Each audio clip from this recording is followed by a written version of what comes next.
don't say sorry, say thank you instead kind of thing. I think that was told to me by 3 different entrepreneurship mentors I had / guest speakers I had throughout like different programs I took in the last couple of years. The thing is, everybody messes up. And the reality is when a customer contacts you because their order is late, wrong, or destroyed, they know it's already messed up. Radha, it is good to have you here on Ecommerce. How are you doing today? How are you feeling? I'm good. How about yourself? Doing pretty good. It's rare to get to talk to a fellow Torontonian, so we don't have to get too much into the weather. It's a miserable day for both of us. It is, actually. I was just about to point that out. So this episode, just so our audience knows, sometimes episodes come up in the last minute. Sometimes, we book them in advance and we get to have a pre-existing conversation. And this is one of those times. And what we're going to talk about today, it's going to get into some more serious territory than we usually get into. So I just want everybody to be ready for that. I'm going to take more of a, 60 minutes interviewer kind of mentality with this one. At least I'm going to try to. I don't know. I'll give it my best shot. But today's story is one that I've been really looking forward to hearing about. And most of my listeners know we tend to avoid doing the backstory stuff until it gets towards the end because we really want to get to the value first. But in this case, the story is truly where a lot of this value comes from, because I think a lot of people are trying to get themselves motivated to get started, to break free of whatever situation they have to be in. And Radha, your situation is very unique. We haven't talked to anybody who's experienced what you've experienced. So that's the first thing that I want to. Oh, actually, no, wait. I have to do my opening question, which is to tell us, what you do and what you're up to these days. Oh, that's contractually obligated. I got to do that one. And the 60 minutes vibe is out of the window. All right. So tell us what you're up to these days. What I'm up to these days? Oh God, way too many things. So as you can expect, I'm running an e-commerce store. Mostly within the arts, home decor kind of niche. And I have a drop shipping / e-commerce YouTube channel. Aside from that, I'm a musician. I'm a singer-songwriter. I'm an actor. So I'm consistently working on that. I'm taking 2 courses right now for branding as an artist and for the music industry in general. I'm starting a new course in a couple of weeks as well that's related to photography / arts. I'm starting another YouTube channel, which is just personal stuff. And I just had a TikTok go viral about a month ago, my first one ever. So I'm working on that new 5-minute TikTok fame.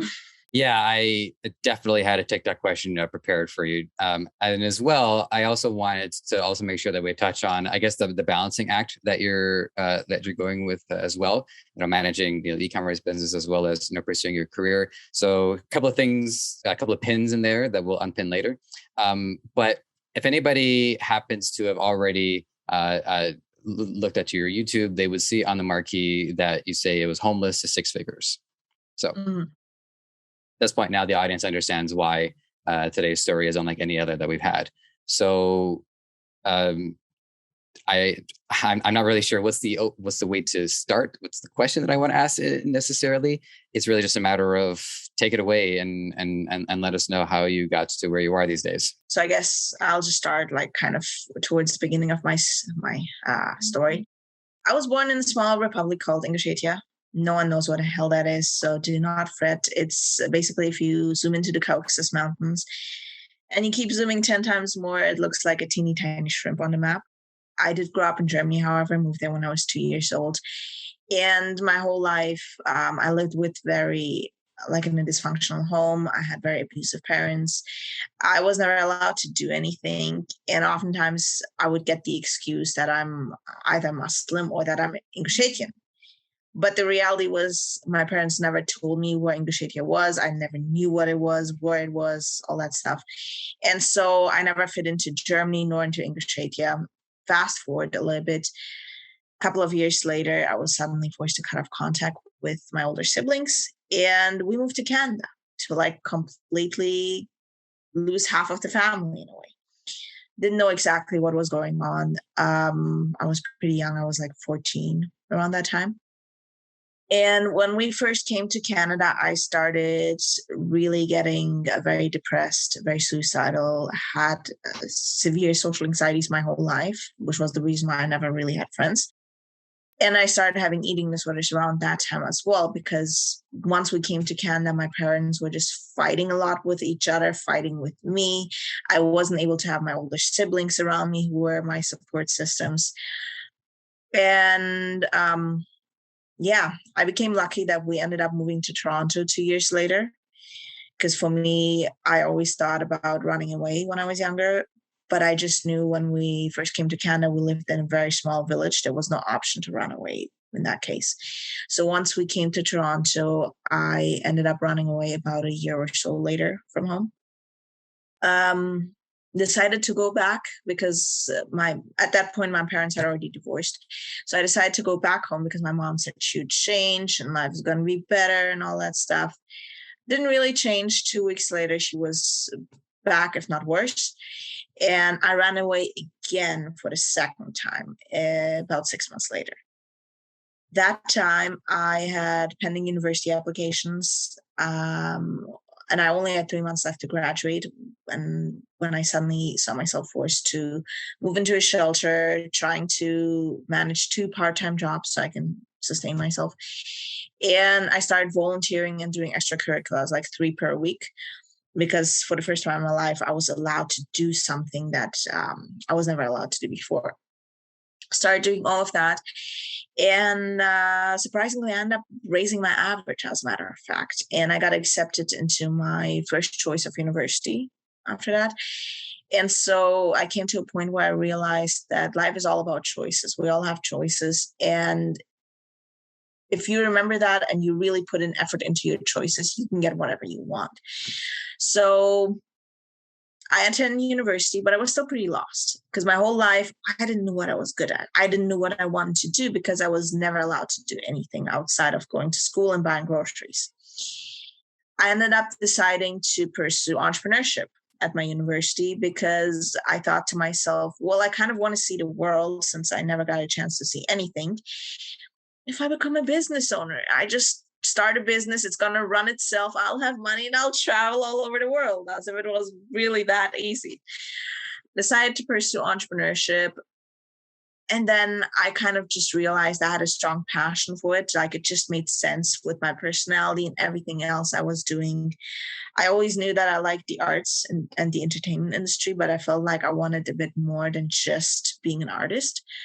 And so I think it was in my third year of university when somebody mentioned drop shipping and e-commerce. And towards the end of fourth year, after I went through a boot camp in Germany, when COVID hit while I was in Germany, and that was just a whole nother story. Right after I came back from that trip, I decided to build my first e-commerce store. And I had this like genius idea for these like laser sanitizers since, whoa, COVID, everybody's going to go crazy. And then I'm going to save the world with these little sanitizer thingies. And that store failed. And at first I broke even. Then I lost, I think, $4,000 because I just tried to make it work and it was not working out. And I decided to start my second store after 4 months of intense work on the first one. I started the second store I started building it in August, but I really started running it in October. And that's when I made $3,500 in sales at the end of the month. And so I realized, okay, this is something that I can take somewhere. I set myself like monthly goals and quickly surpassed those far beyond what I thought I would actually get. And within a couple of months, I started making like $16,000 per month. And that's pretty much where I went with it. Then as of recently, I realized I also want to like get back into the things that are like very important to me, like my art and my music and stuff. So I'm like trying to find a bit of balance right now. Yeah. So in terms of like the name, actually, I didn't get a chance to touch upon that. I was homeless for 3 years after I ran away. While I was in university, while I was doing a bunch of extracurriculars and a couple of part-time jobs here and there once in a while. And approximately a year after I had my own place is when I started the dropshipping store. So that was one thing that I wanted to get a clear picture on is exactly when the dropshipping of it started. A part of me was thinking that, you're in like the youth shelter, and you're trying to do the job shipping from the computer access, or going to the library or something along those lines.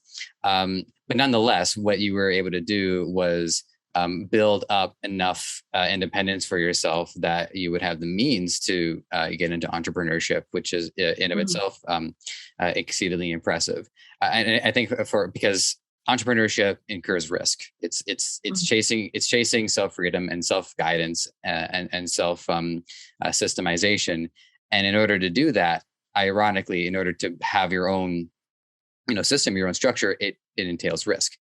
And a lot of that risk was basically put upon you because of basically what was the alternative, right? You didn't want to go back to living with your parents, or living with your mother, right? Because you said they were divorced. So like a number of thoughts are cascading through my mind, and so I'll touch on a few things that I picked up on when I was hearing your story. So the first one was, how exactly what circumstance were your parents in to? I dropped the name. I cannot even remember the name of the republic. One more time for me. Ingushetia. Okay. It rolls off the tongue. So from there to Germany, I'm just wondering why were they there in the first place? Why did they move to Germany? Was it their familial connection? Were they there because of work? So the thing was that Ingushetia always has been in war and has had a lot of issues and stuff. And right before my parents moved to Germany, there was basically the war, kind of like a civil war between Ingushetia and North Ossetia, because part of Ingushetia now belongs to North Ossetia. Long story short, people from Ingushetia were deported in 1944, then brought back, but part of the territory was given over to North Ossetia around that time. And so Ingushetia was always like, we want that territory back. North Ossetia was like, you're not getting it back. And so a civil war started. My mom was pregnant around that time, I think, with me, when suddenly her whole house was blown up and she had to move away and stuff. And so my mom was well off, but then once after that civil war happened, she kind of was poor, just like my dad. They were married around that time, so they didn't have a good financial situation. Now, around that time also, my dad and my mom, after they got married, my aunts from my dad's side didn't like the fact that they were married, because my mom had been a divorcee before that, and my dad had not. So my aunts were like, you shouldn't have married this woman. She already has kids and stuff. And so my parents struggled a lot because my aunts were consistently not leaving my parents alone, and they weren't having a lot of peace in Ingushetia. So my mom at one point heard a lot of Ingushetians moving to Germany because Germany was accepting refugees around that time. And my grandpa gave my mom some money, said, here, move to Germany so you can get away from the aunts and live a better life. And since Germany was accepting refugees, and the fact that Ingushetia had just been through the civil war and my parents were considered refugees, that's how they kind of got into Germany. It's fascinating to hear this story because at the time of this recording, there's a situation, going on in Afghanistan, which I'm not going to delve into, but there's a lot of things happening on the world stage. And yet there are so many of these things that are happening that, they don't get reported by the media, let alone fairly. And in a situation such as this is the first time that I've heard of this nation state, let alone that there's a civil war going on. And you hear about why families and marriages don't work out so well, here in the Western world. And there's a number of issues. It's financial strain. It's the familial dynamic between relatives. It could be just their personalities ended up not meshing in such a way that they have to get away from each other. But there was no civil war. I mean, there's crime there, and there is violence, pretty much anywhere you go looking. But I would imagine that a conflict of that magnitude is having lasting and profound impacts, not just on the financial side, because you said that her house was, well, decimated, but also even the house where we're still standing, the uncertainty of who can come knocking at the door would put put any relationship through a great ordeal that might not be as able to overcome.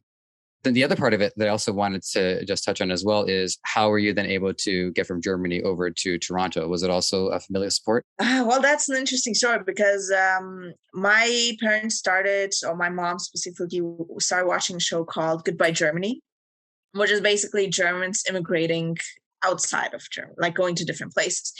And she saw a lot of Germans move to Canada. And my mom thought, oh, it looks like a nice place. We should go there. Now, on the other hand, my parents wanted to move away from Germany because they had a lot of debt in Germany. And so my parents were like, well, let's just leave. It's not the most ethical thing, but my parents were like, let's just leave the debt behind here and go and start somewhere else while we don't have the debt. On the other hand, my dad also wanted to make sure that we kind of get away from my older siblings because they were already married at that point.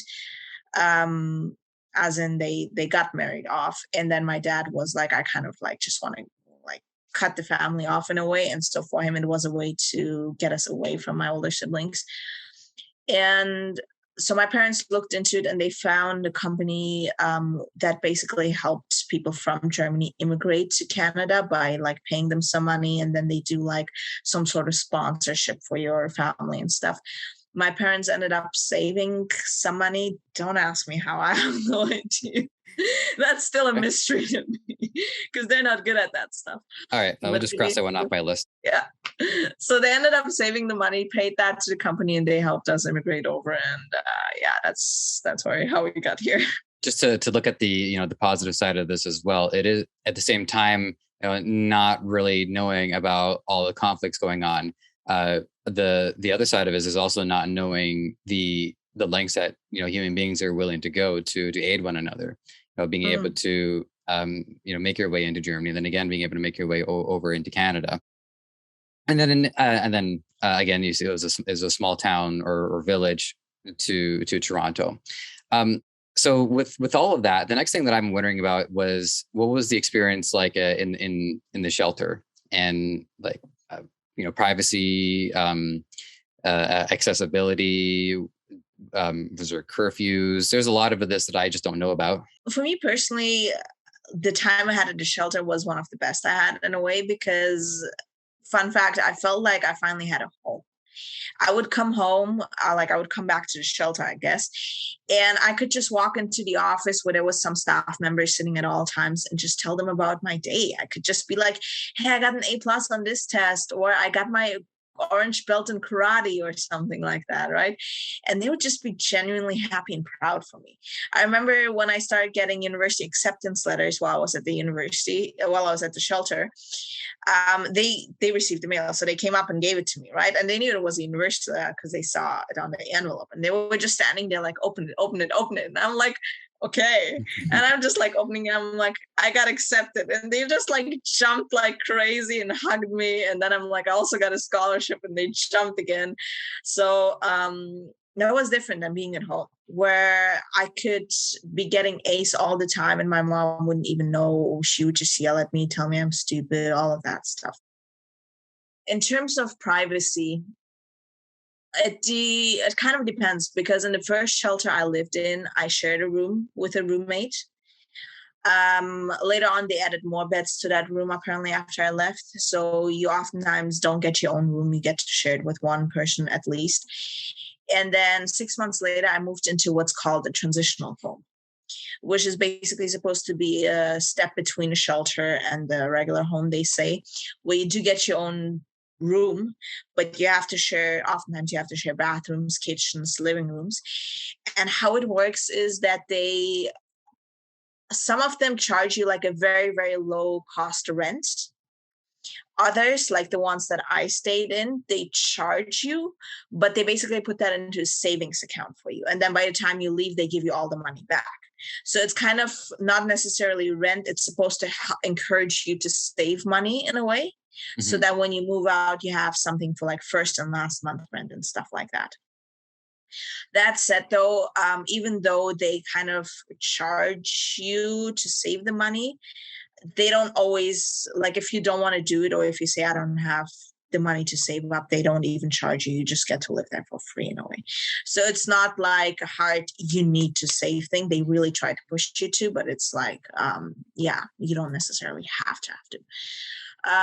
Those were the best times I had, I guess, as well. I stayed in the first one for about a year, and wasn't my first relationship for the first time in my life. That was exciting.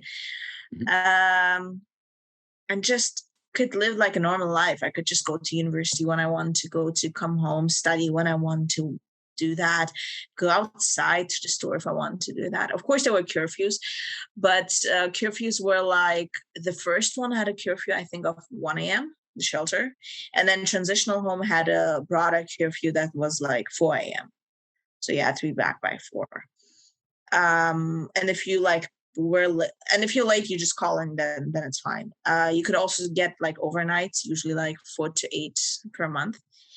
And then the second, again, I moved into a different transitional after that, was pretty much the same. The only the time that I learned anything about shelters, this is going as far back as elementary school, where somebody from Covenant Housing came in and just told us about what it's like, and somebody comes in and they're behind a screen and they actually have to ask, like, do you have any weapons on you? They say, well, sometimes they have to hold on to a hammer or something just to get out of their own house safely. So to hearing your story, it changes my point of view on it, because I think for a lot of people, myself included, the idea of a youth shelter is just slightly better than the situation that they have at home, and it's just a holding area, and there's only so much that they can really do. So to hear instead that it's actually a great option for a lot of people to not only tread water, but to start to improve the situation and make their way out and become independent, such as yourself. I really didn't know that. So my other follow-up question to the shelter, and then we'll move on, is also, did you notice commonalities or personality traits or from some of the other people that you had met in the shelter as well? So some commonalities are rather obvious. I should clarify and edit by saying, well, yes, I know everybody has to be there because there's some dire situation at home. So that's an obvious commonality. We'll skip that. But I meant more like personality traits and what people where people are in their life and where they see themselves going. That's actually a very interesting question. I'm glad you asked that. Thank you. I want to say yes and no, but it varies a little bit, because, for example, a lot of people who go through shelters don't go to university or college. And when I first got my university acceptance letters during that time when I told you shelter stuff was really happy for me, I asked them, like, why are you guys so excited? Because everybody in my school, almost everybody, is going to university or college. It's not a big deal. And they told me, well, because in a shelter, like, people who come through, almost nobody ever goes to university or college. You're like one of those like 3 kids at most that we have out of 50 people.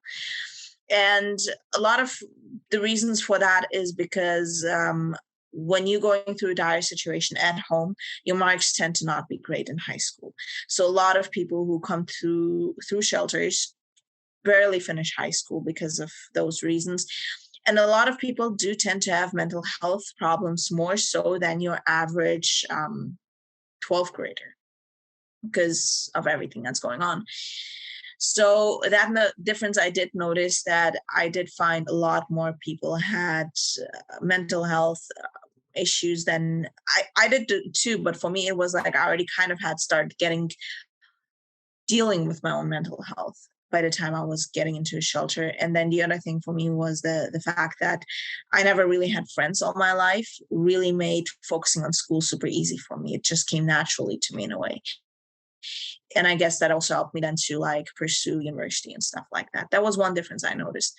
But aside from that, in terms of like personality, I found people living in the shelters were some of the most down-to-earth people I have ever met. And that's one thing I really like appreciate and love about people that I met through shelters is you could just like, there was very little judgmental, like very little judging in shelters, just because everybody was like, yeah, we all came from somewhere. So that was a nice situation to be in. And I guess one thing that I imagine too is that even if they're not going to college or university, they might pursue trades, or they might just get into the labor force, just some means that they can start generating revenue. Yeah. So a lot of people that live in shelters oftentimes either went through the trades, like you said, or pursued the workforce. A lot of people actually were working part-time jobs, I would say. And some of them were still pursuing like schooling, usually like more high school credits they were finishing up upon and then considering going to college or university. I found a lot of people who went through youth shelters would pursue, like the ones that did pursue university and college would pursue more so like later in life than right at that point. That makes sense. So just to wrap up the shelter part of the story here. So two things that's come to my mind that I'm wondering about. One of them is, have you had a chance to, touch base with them, let them know how things are going? Is there? I guess this is kind of a strange parallel if you compare it to college and university, but I would say there's like an alumni of people who, they exit the shelter system. Is there an equivalence of that where, you can go back and even help some of the other people in the situation that they're in? Yeah, as a matter of fact, when I was talking about shelters, like shelters offer so many support systems that like a lot. There's a lot of alumni programs around, like housing help. There's help with furnitures for your new apartment if you need that, where they like provide you with basic appliances and furniture as well, and connect you with resources. There are food banks. There's always groceries you can get help with. There's always clothing banks available in case you need that. There's also shelter support. You can still access all of the mental health and the clinics that are available throughout. You can still access like some of the get-together nights they have. And there's a lot of programming and job opportunities where you can also come back as a mentor, as a public speaker, or just in general to host a program or facilitate something. I have been working as a public speaker for almost 4 years before COVID hit. And some of the job opportunities are like really great for people who live in the shelters. The public speaking gigs that I was doing with the shelters, I started doing them while I was homeless and then continued after I moved out.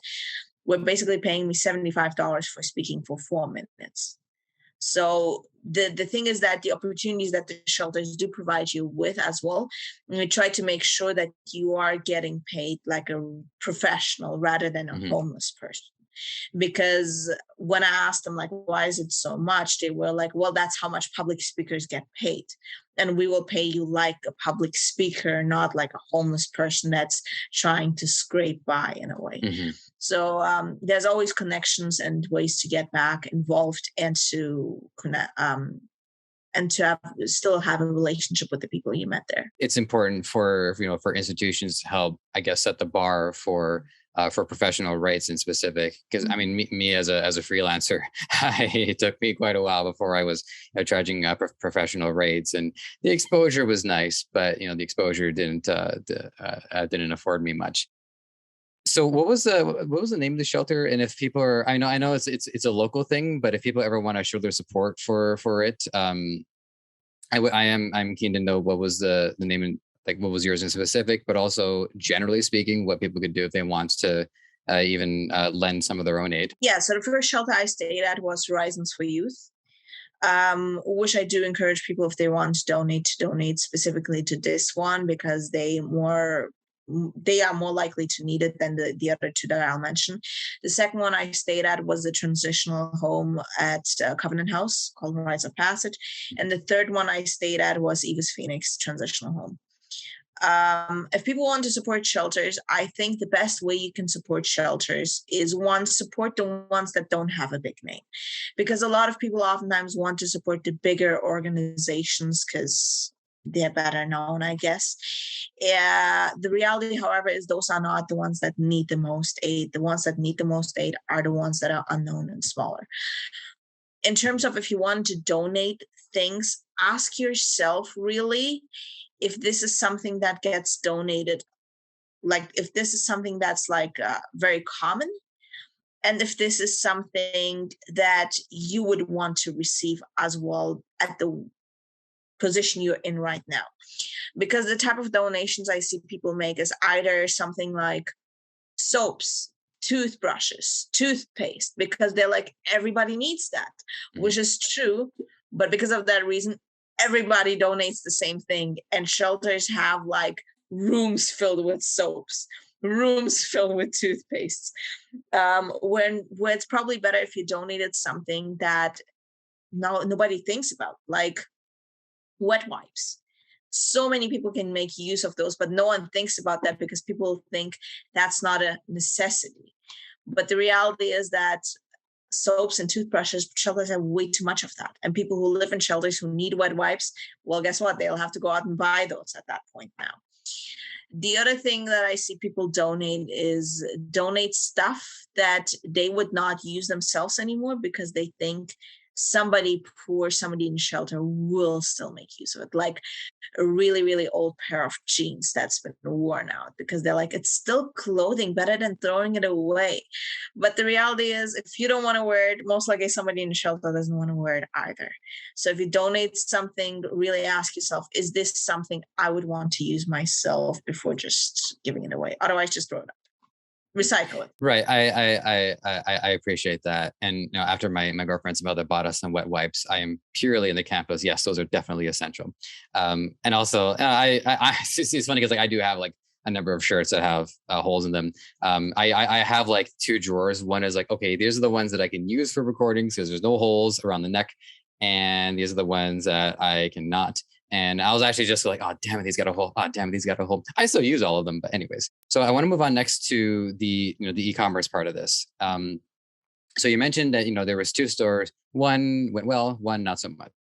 The one that did not go so well was, as you say, is it laser or light-based sanitizer.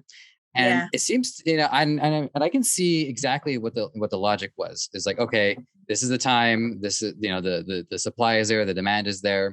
It would seem like it's a slam dunk. So right before you start that though, I would like to also know how, like, the situation you were in and getting the budget together for it. So how much you were able to put aside for it. What were your other expenses? I believe you got school that you're working on. You have rent. You have food.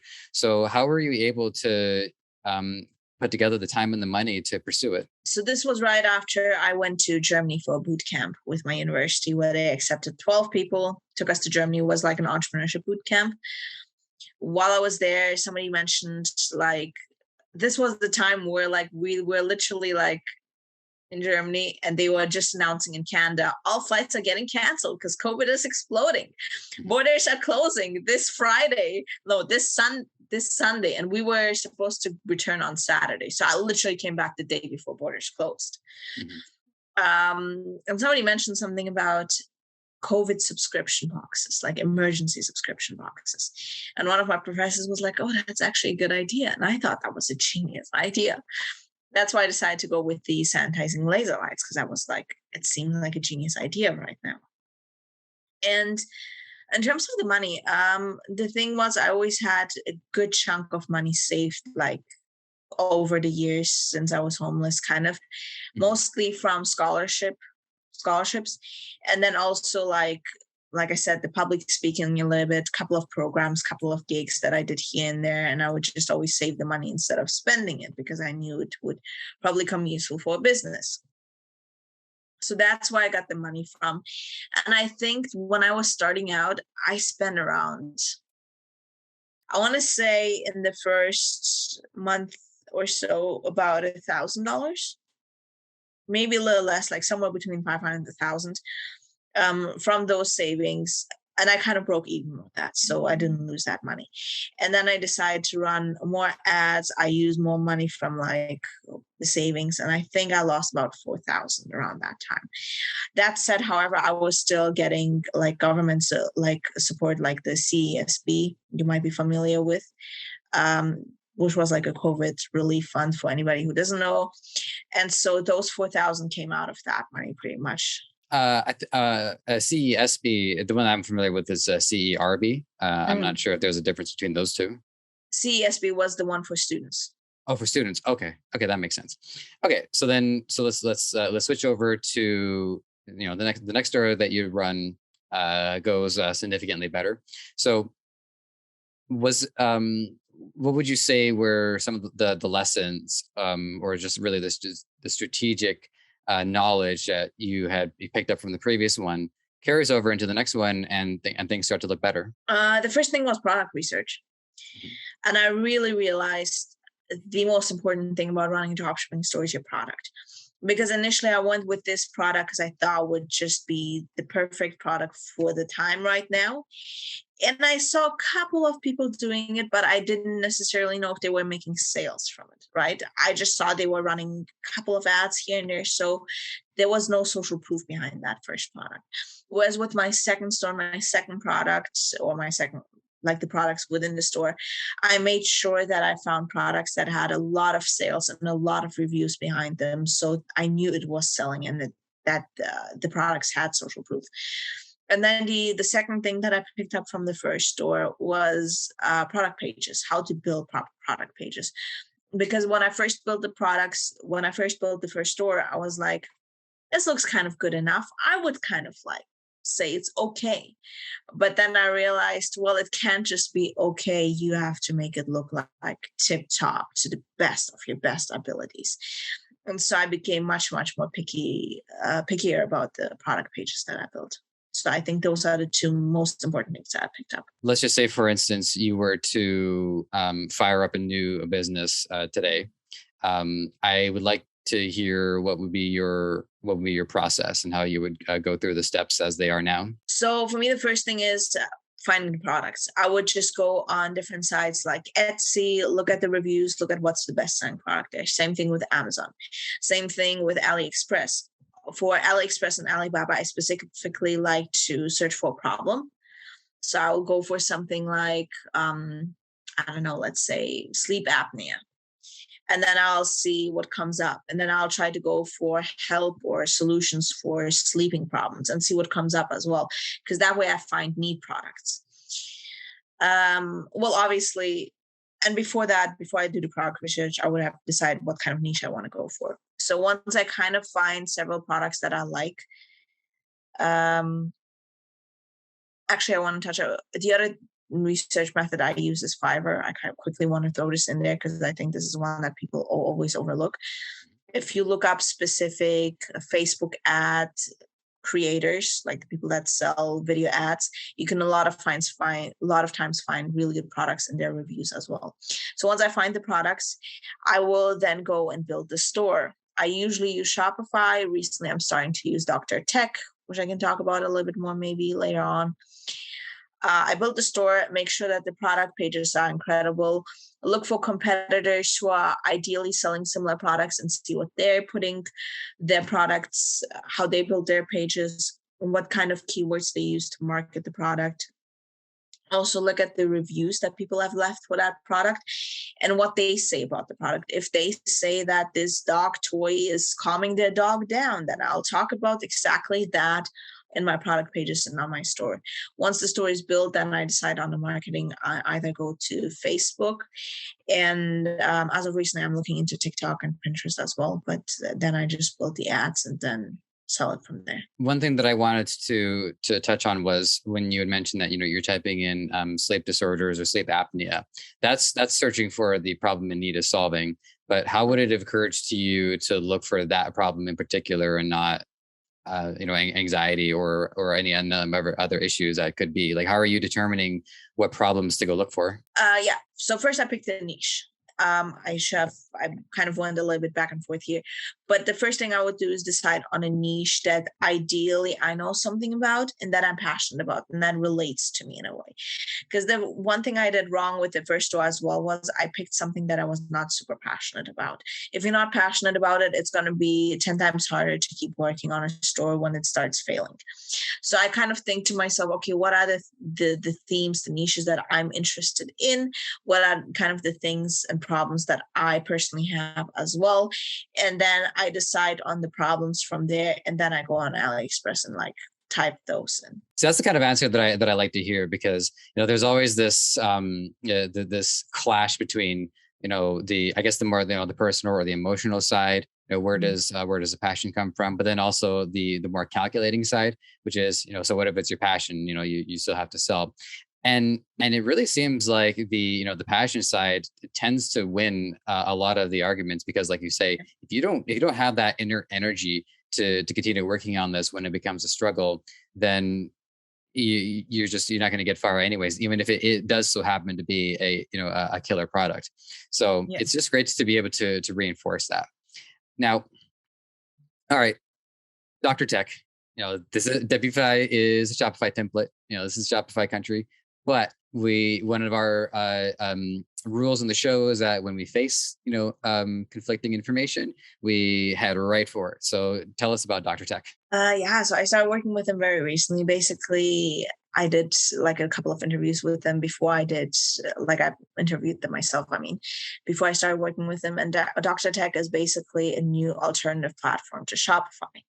They're not super well known in North America because they're from France. And the founder basically started the company in France, moved over to Thailand now, and is working with an incubator there to grow out the business. But basically, he realized very quickly that all of the problem Shopify was having, and how Shopify is a lot of times overcharging people, because he was like, you don't need to charge people extra for apps and for the site, because once you integrate the apps, you can find them through ecommerce and have them built together. So there's no need for double charges. And there's also no need for transaction costs, he really realized. And so after talking to several dropship entrepreneurs, he was like, I personally love running a business and I want to help entrepreneurs create more businesses. So he built up this platform by himself with a couple of people. And Dr. Tech basically allows you to build your own store for the first time cost is $59. And then you don't pay a monthly fee until you make your first $500 in revenue. After that, it's a monthly fee of $59 again. So it's pretty much risk-free when you start out. You don't have to worry about, what if I don't make sales? Am I going to lose money on the store? All of the app fees are included. All of the transaction fees are included in that $59. And it has over 200 templates to build your store with. And you can easily move your store from Shopify over to Dr. Tech as well. So the thing that I really loved about Dr. Tech was specifically the message behind it, that the founder was really just building it to help entrepreneurs. And that's why I started a YouTube channel as well, to help people get into entrepreneurship. So I've noticed a pattern throughout this interview, which is that there are things that are not well known. So the Republic of Ingresia, I think I got that. The Horizon, no, not even close. No, it's 4 out of 10. Okay, 4 out of 10. I got it. No worries. The Horizon Youth Shelter, Dr. Tech, is that it's been coming up throughout this, is that there are elements of the world that are doing a lot of good, but they're just not getting the kind of recognition that they deserve. Have you you're doing your part, you've got your YouTube channel, we do our part here too on the podcast to try to give these things some airtime. This is kind of more of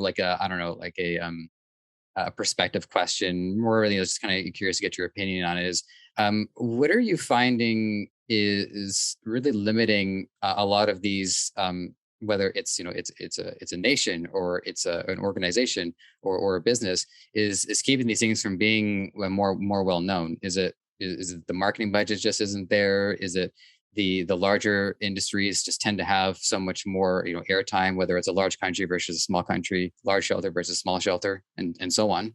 Just like everything else in the world, it's obviously branding, right? Mm-hmm. As an artist in the entertainment industry alone, I can give you the example of how certain celebrities might not be the best singers, but they're the most famous, versus singers who are incredible, but they're not that well known, all because of branding.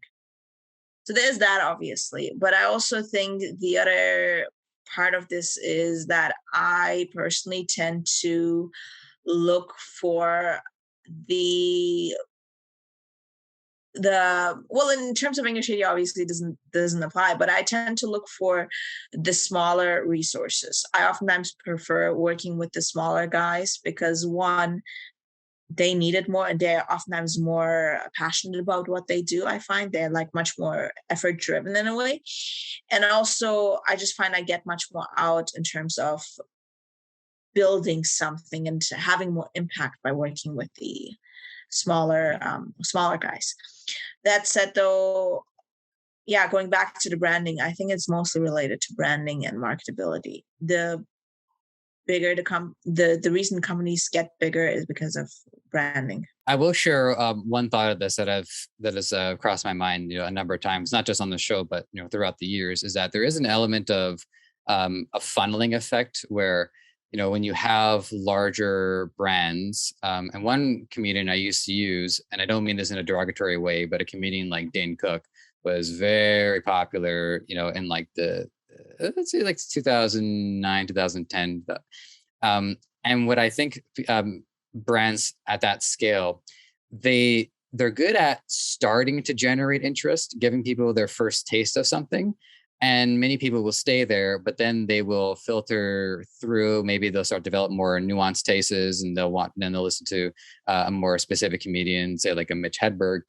And I don't know. I relate that to something like McDonald's. McDonald's gives people a taste for hamburgers. Then you get into the more specific and the more, the more premium ones. So I do think that there can be a funneling effect here as well. There is an advantage to being smaller. I think that passion, it might not always scale up so well. When something becomes more industrialized, a lot of that passion might actually be lost. So I think there are advantages to the size, but it is a matter of, making sure that the channels are open and the communication is there, and that bigger companies recognize the value in supporting small companies and vice versa. Oftentimes the bigger companies there tend to be much more general because they try to appeal to a much, much larger audience, right? And the smaller ones tend to be more niche because they focus on that one thing that they got started with. So in my opinion, yes, both provide value to the market in their specific ways. And just like you said, people start out with a broad company like McDonald's to get a taste of hamburgers, which is like the general appeal to like the broadest audience you can possibly give. And then from there on, you get to find your like smaller niche companies that you venture off into. So for sure, yeah. Yeah, I mean, I can go off on a tangent for a good long while on this too, because like I said, I've been thinking about this for years. But I'll leave it at that for now. So I also wanted to touch on your work in film and in acting.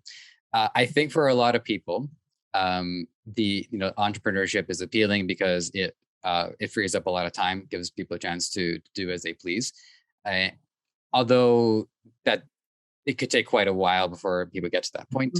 Mm-hmm. If they're lucky, though, they could end up grinding for a number of years. So there's people have different concerns, and we're just looking for ways to inspire people to really get started. So tell us about your balancing act right now. Is the balance between your YouTube, your studies, your career, and the e-commerce business? So I think I want to start out by saying, if people want to pursue entrepreneurship because they're trying to find like more free time, like you said, yes, you can have that, but it can take quite some time before you get there. And ideally, I would say, unless you really love working and what you're doing, don't pursue it if that's not you, because you'll work a lot. For me, the thing is, I don't necessarily have, like, to begin with, I never was a person who liked to go out and like go partying and stuff like that. So that was an easy one for me to avoid. But the other thing is, for me, my biggest hobbies in life is what I am doing right now. My hobbies and my work are pretty much kind of the same thing at this point. A lot of times I will work several hours on my e-commerce. So nowadays I don't work as much on it as like in the beginning stages, because I'm not like trying to grow it anymore. a couple of times I will, and then several hours I'll spend on practicing singing, practicing acting, taking courses, running the YouTube channels, trying to film something daily, just so I get into the habit of doing that. And in terms of balancing, I wake up at 4:30 every morning and I go to bed at around 10 to 12. So for me, it's like, I don't know if you can say I'm balancing that, but the reality is I just love it though. I really do love working on stuff. There is part of me that wants to work more on other things. Like I really want to dig more into social media, really want to dig more into singing and acting. But unless you really love what you're doing, it's going to be hard to do that. And when you do, it doesn't feel like work. It just feels like doing, yeah. I don't know how to describe it otherwise than that. I think I might have a way to describe it. So there's this movie, not the remake, but the original Total Recall. It's an Arnold Schwarzenegger film. And without giving away too much of the plot, there was a lot of trying to understand what's going on, while at the same time, it is also an action movie where Arnold guns down a bunch of people. But it's a sci-fi premise about whether or not what's happening is either a dream or reality. And because the audience is trying to keep up with the logic of it, it makes the keeping up process a little bit more difficult than just like a run-of-the-mill movie where he guns down a bunch of people. And I think that there is an element to that, trying to keep up with everything going on is a very energizing state, because it's not a struggle and it's not and it's not easy, but it's just that healthy amount of pushing that's constantly keeping the forward momentum going. That's how I would characterize it. Yeah, and I totally agree with that. I also find it's the fact that you feel like you get something out of it every time you finish something. For example, I like watching movies. I like reading books. But you watch a movie, you finish a book, you're like, okay, great. That was fun. That's that. Whereas for me, when I do something, let's say practicing on something I love doing or running a business, like work on that for 3 hours, after I finish, I'm like, it kind of was fun, but I also feel like I did something. I feel like there was something I achieved rather compared to the movie or the book.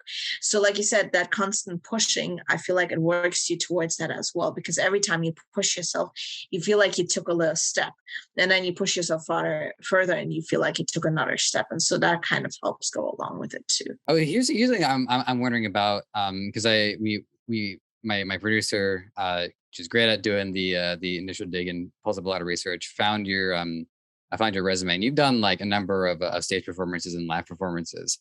And this is just like a personal curiosity for me, which is dealing with nerves. Like, do you get the nervousness? Is it like, if I'm nervous, this is actually a good thing? That's one thing I was told, is that, hey, if you're nervous, that's good.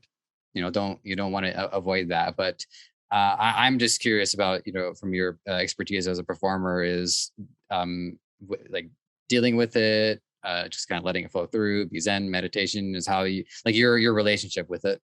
So as mentioned, I had social anxieties my whole life. Like, I was so scared of people that every year, every lunch break, I would oftentimes hide underneath the staircase in the basement of my school and walk back to class with spider webs, because I was just so afraid of seeing people and having them think I'm a loser because I don't have friends and stuff. And I remember it was in grade 11 when I had to give a presentation. I used to be the most nervous wreck you could imagine.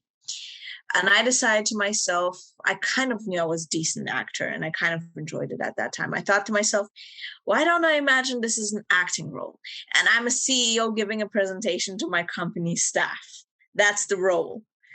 And so I really practiced and prepared for that acting role per se. And I did an amazing presentation. And that same year, I won an award in high school for senior orator. Yeah. And so that one experience, I think, was really what helped me with the nerves as an actor, because I realized that if you imagine that you're somebody you want to be, it's so easy to forget the rest of the world and really live in that moment.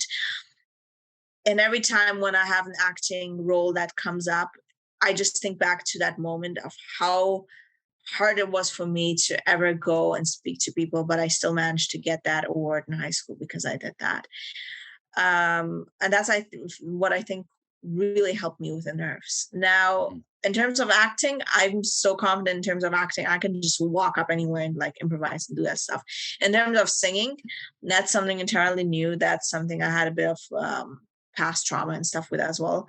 So there, I do still have nerves. I still get super nervous about singing, and I'm slowly starting to like work my way up on that too and get used to not having those nerves. But yeah, but I feel like the most important thing is find something you really love and try to connect it with what you want to do, and then it's easy to lose those nerves. Yeah, okay, I like that. As you were saying that was giving me an opportunity to put a few things together in my own mind as well.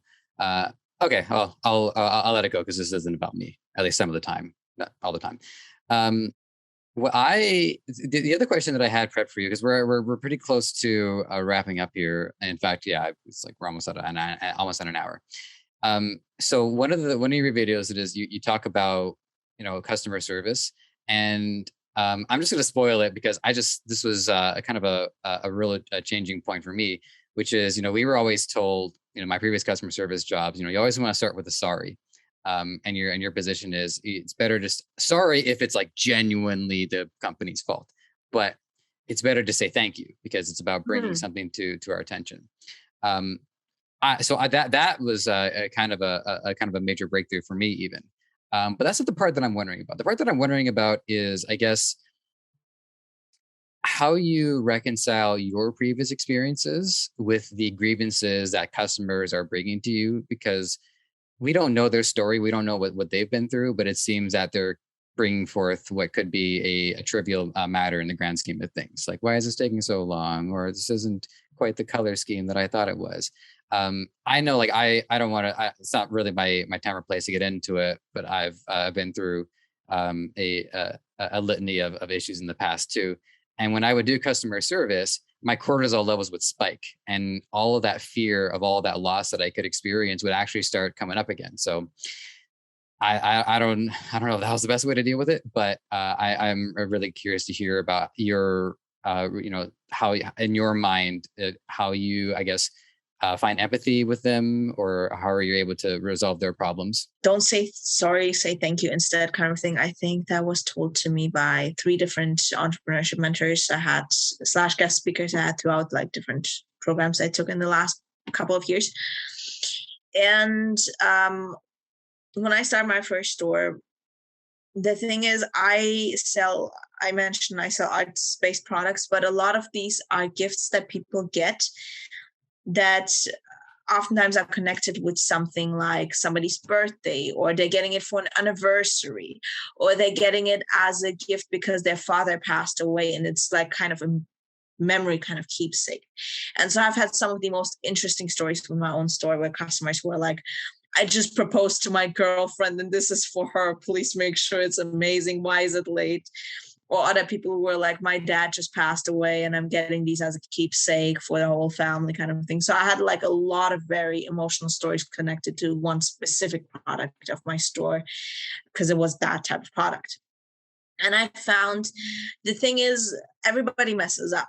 And the reality is when a customer contacts you because the order is late or wrong or destroyed, they know it's already messed up. They already know it's broken. They already know that there's a problem with it. So when you say, I'm sorry, you're just reinforcing the fact that, oh, yes, you received then less than what you should have received. It's almost like you're putting more salt in the wound. You're like literally reinforcing, yeah, you lost out. Whereas when you say thank you, it makes them feel like you're giving a little bit of something back to them. It makes them feel like because when you say thank you, it's basically saying thank you for your patience, thank you for your understanding.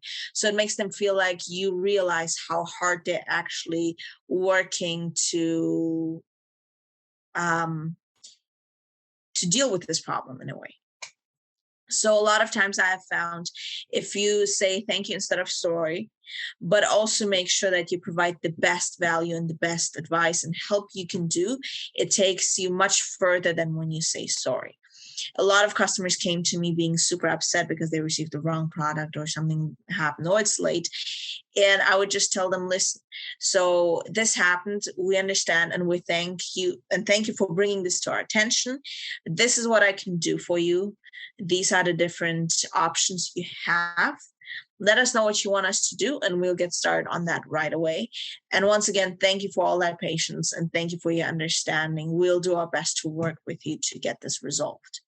And so it feels like some sort of teamwork. It feels like you're both trying to take a step forward rather than you apologizing to somebody because you messed up and now you're trying to like make excuses. So I think that's the best course of action. And that's how I approach it a lot of times. And then where do you draw the line where it becomes necessary to make an apology? When it's very obvious that there was like something that was messed up, and when it's more than just like one mistake. For example, let's say supplier messed up and we decide to help them, and then something else happens again, then I'm like, okay, now it's like the second time I'm kind of going to apologize. Or when it was something that was, like I said, very obvious in the sense, like I don't know what would be the best example to give here, but let's say customer contacted us saying they want a specific modification. And I said, sure, we'll make sure that's incorporated. And then it's like, oh, that never was incorporated. Now I'm like, okay, it's kind of really obvious that we promised something and we didn't take action on that kind of thing. Whereas the other things like something being late, something being destroyed in the mail, really, it's not necessarily like something very obvious that we could have predicted as a company or that was directly related to us. So those things I rather thankful. And then when it's something super obvious, I try to apologize.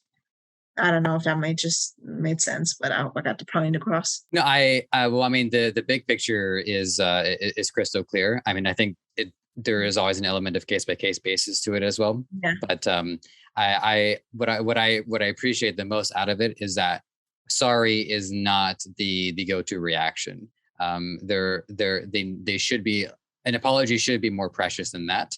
And so for that reason, gratitude is precious no matter how abundant it is. If you always show gratitude, it always comes back. So you're never going to see like, an inflation of gratitude. You're never going to see a diminishing returns on it. Gratitude is pure. And so I think sharing that is a good place to start. And yeah, so that for me is like is the major takeaway. Yeah, for sure. And with that, so that is the hour. I have to say I was really looking forward to this one, and I'm not only did I get to hear a great story, but a lot of really keen insights as well. So I'm glad we were able to really cover a number of areas. So the final wrap up question for you is if there's like a parting wisdom or like a Chinese proverb or something you like sharing, you're welcome to.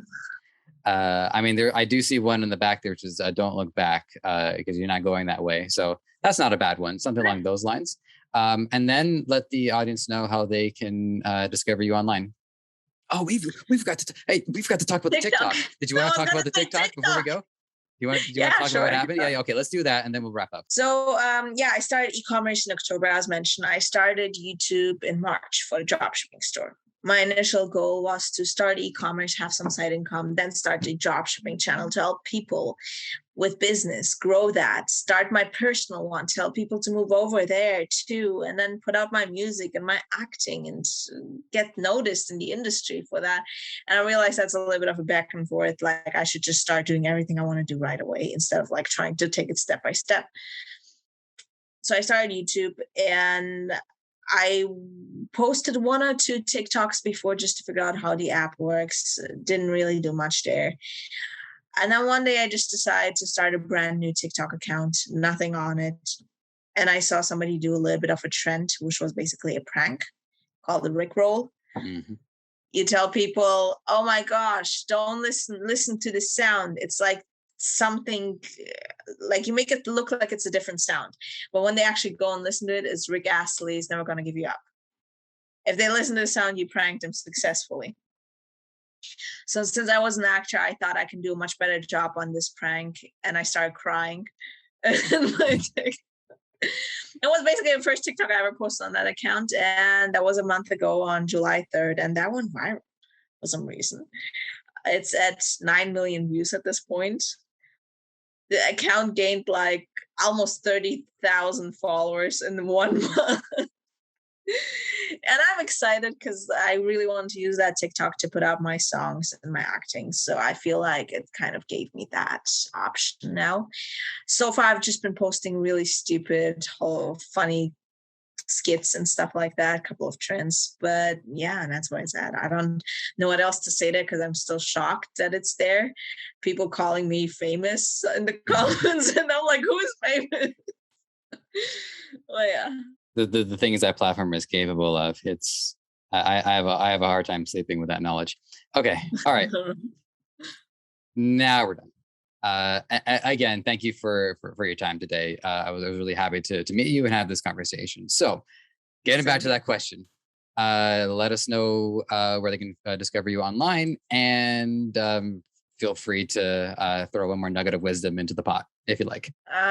Not necessarily a proverb, but the one thing I really want to say is always remember you have a choice in every situation. It's wherever you end up in life, it's based on your decisions and your choices. You can decide to make the easier choice that gets you results, or you can decide to make the harder choice that might give you horrible results, but then you can oftentimes turn them around and make them the best results you ever had. And my best course of advice is when you have to make a hard decision, make the choice that makes you the happiest overall, not just in the short term, but overall makes you the happiest. That's my piece of advice. I guess it's very general, but I really think that's the most important thing I would point out right now. And then, yeah, where people can find me, YouTube, I have a channel, pretty long name. It's called Radha. Homeless to Six Figures. I think if you just Google Radha Dropshipping or Radha ecommerce, Radha Shopify, you can probably find me. I don't know if I can give you a link. I can do that as well.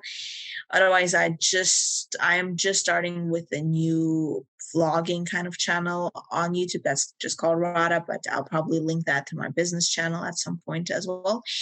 And then on TikTok, if you want to watch me do stupid skits and stuff that people apparently think is hilarious, I don't know. My TikTok is Radha Songs, one word, Radha Songs. And then on Instagram, I'm real.radha. I need to find a way to match all of these handles at some point, but those are all of them right now. Yeah, not gonna lie, I saw the TikTok where it's you responding to somebody else's video, be like, "You want to save money in your 20s? Just don't go partying," and just you stuff your face full of crisp. Like, yeah, that was easy. That was pretty good. All right. With that, to my audience, as always, it is an honor and a privilege to collect this information. And yeah, do I use it for my benefit? Of course. And then share it with all of you as well. So with that, Radha, one more thank you for the road. Thanks for being here. Thanks for sharing your knowledge and your experience. And to everybody else, take care. We will check in soon. From childhood, I have always been like really a go-getter and super. Hey, this is Joseph from Ecomonics. Just wanted to thank you for being here and for giving this content your time and attention. I hope you learned something. I can say with certainty, I have learned something with every episode that I have done, and I don't see that changing anytime soon. There's a couple things you can do to help us out. If you want to check out the audio content, we are available on all major podcast platform distributors. And while you're there, give us a 5-star review. It helps a lot. And while you're here on YouTube, there's a lot of things you can do to help out as well. It's not going to take very long. Subscribe to the channel, hit the like button for this episode, and hit the notification bell so when we have new content for you, it's going to be at your doorstep ASAP. Lastly, this podcast is created by Debutify, the best Shopify template available. It is 100% free for you to start, and it can change your life. It can make you so much more free than you are right now. So if this episode wasn't enough to convince you, I think a few more might do the trick. So have at it.